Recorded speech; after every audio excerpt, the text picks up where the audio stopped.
Can I ask a question about your dad? Because you bring up your dad a lot when we're talking about anything serious. You're like, I talked to my dad about it. Yeah. Your dad is Canadian? Yeah, he is. Okay. And American. And American. Don't take that He has away dual from him. well, He fought. It might be He one fought thing for soon. That's the big question I have. That's the big question I have. I want to know your dad's thoughts on Canada 51st state. Where is he? Because that's changing everything in Canada right now. Everyone's freaking out over it. You know better than me. Okay, well, I think to just like set the backdrop, because I think a lot of people know that there are tariffs that have been put in place or had been threatened for a while as like Trump was approaching. I think it's worth getting saying into his presidency, right? By the time this airs, they could be gone. It seems dude, which is tomorrow. By the way, day-to-day news. So we're filming this. We're filming this on March 5th, a Wednesday, and it should be coming out on the Thursday right after this. So and already in the past 3 days, there's been like daily updates and changes. So leading up to this point, there was the threats of tariffs like incoming. Trump gets into office, passes a 20 or through executive order imposes 25% tariffs on Canada and Mexico. Yeah.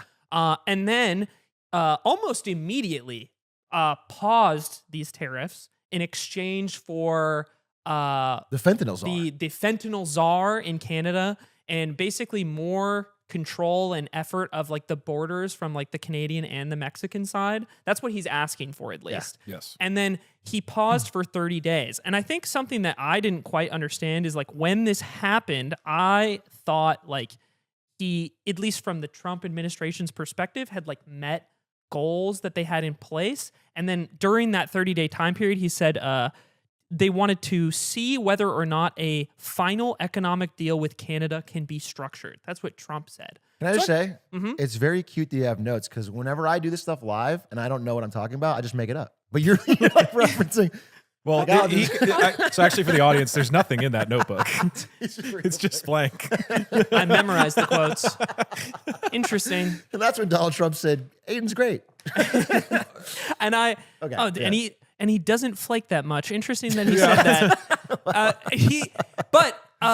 So there was a goal apparently during this time period that out of the initial concessions that he thought he got from Canada and Mexico, or that they did get from Canada and Mexico, which I'll talk about in one sec, that a further deal needed to be made, which I didn't quite understand, in the sense that I don't know what like that ideal trade agreement looks like for him, especially because in the previous administration, Trump had renegotiated aspects of NAFTA. Like a large portion of NAFTA as it formerly was, I guess, was from his decisions in the previous term, as far as I understand.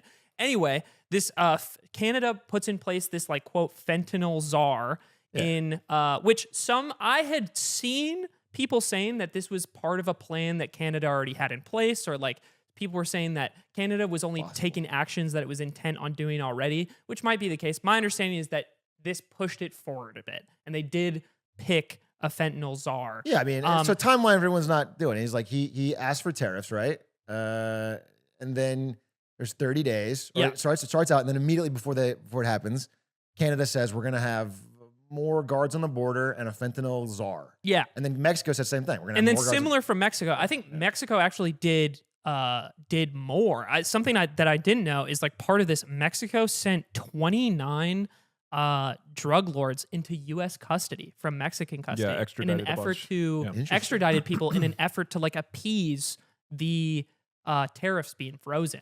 So that's what, his messaging has been all over the place, which is initially it's this is for fentanyl, and now it's for economic disparity. And then I saw a quote yesterday, which is that nobody really knows what he wants, so there isn't anything they can do to like it's not clear. That's my big issue. That's been the latest. That is the latest like update to this and story, that's right? Brendan's only issue with Trump. His only issue.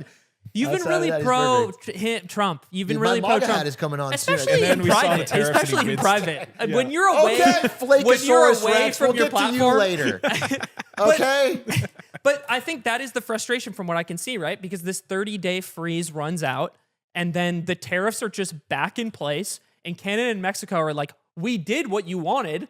Why are they back? Yeah. And then the tariffs, apparently there's an exception. There's a 10% instead of 25% tariff on energy, specifically Canadian energy exports. Yeah. And They're gonna they exempt the cars too, right? and then autos. today, that was the update today, is that the auto exports or the auto industry gets like a carve out now. And so Yeah, I that's the heard thing. It this- changes every morning. The Canadians and the Mexicans seem very frustrated that the goalposts continue to be shifted, much like me in an argument. And I'm kind of that's the kind of the introduction to this topic is that's what's going on with the tariffs. I think it seems crazy inconsistent. I don't fully understand what the goals are. Here's the deal. Zoom out. Tariffs are problematic, right? This is like a weird thing. It's To not begin consistent.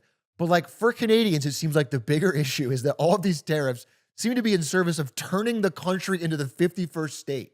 He keeps talking about that and like in a less and less joking way. Yeah. So I'm really interested because I don't talk to a lot of Canadians because they're gross and they disgust me. But I would love to hear, like, do you have a Canadian POV on like what that means? Wait. Remind me, and I guess everybody watching. Yeah. You born in Canada, Yeah. came here. Yeah, so a brief backstory on me. I am a Canadian immigrant to the U.S. I was born in Canada. I grew up in Canada when I was young. I like permanently, I moved around a bunch when I was really young to the U.K., back to Canada, to the U.S., back to Canada.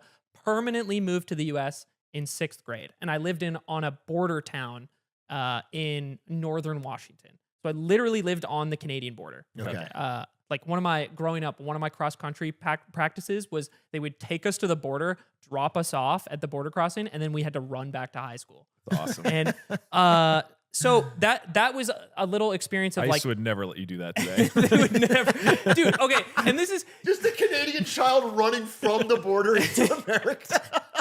you know what's funny is so like when people talk about like border security and things like that right now, I always joke about what the Canadian border is actually like growing up because I'm not kidding. The border in Canada, like the border between Canada and the US, and like where I grew up, it's a ditch about the width of this table.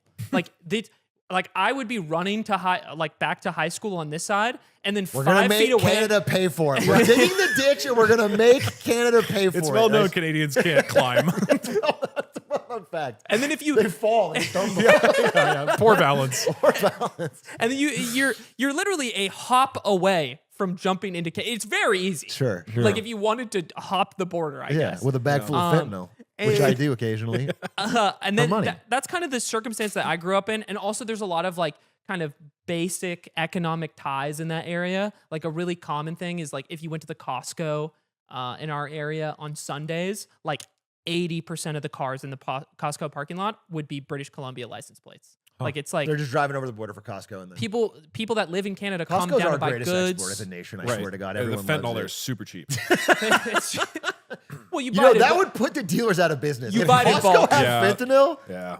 That's They pair it. You buy it. You get a free soda on the side. No, oh my God. I you mean, get your hot dog, your fentanyl, and then who knows? You go in for the fentanyl, you come out with a TV. if you think the cartels can offer a remotely comparable experience to a Costco, Oh, the consumer will choose the Costco every time. It's just a better experience. So pitching the cartels, being like, I'm telling you, man, if you kill a few less people, you put some TVs up front and you sell and you give you them put a hot dog for cheap. you give them cheese samples, yeah. they'll buy so much more fentanyl. Yeah.